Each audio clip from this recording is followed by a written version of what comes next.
Deputeti socialist Erion Braçe në diskutimin për projekt ligjet për bimët dhe kafshët përmendi disa raste, ku policia ka thirrur bujqit në komisariat. Ai u ndal tek rasti i fshatit Imsht në Lushnjë, ku policia ka thirrur në komisariat fermerët pasi ata mbollën tokën në pjesën e lumit të Imshtës, e cila po kërkohet për ta bërë panele fotovoltaike. Po nxitojnë veçanërisht këtu në Tiranë, që ta lëshojnë tokën për aktivitete që kanë norma më të larta fitimi. Po ta shohësh periferinë e Tiranës, toka bujqësore, po zëncohet me ndërtime pafund. Ndërtime shumë kaqe, ndërtime një kaqe, dy kaqe, zona rezidenciale e kështu me radhë. Dhe nëse ka një element kyç,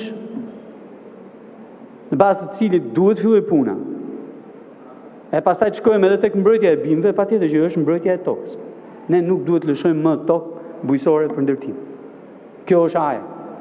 Tirana sot është në agresionin e ndërtimeve dhe po hyn në një cikël vicioz të habitshëm. Norma e fitimit të bujqve, që merr me bujqësi, merr me vështari, merr me pemtari, kështu me radhë, po bie. Dhe atyre bujqve ju intereson dhe vjen në presionin e jashtëzakonshëm për ta lëshuar tokën për qëllime ndërtimore.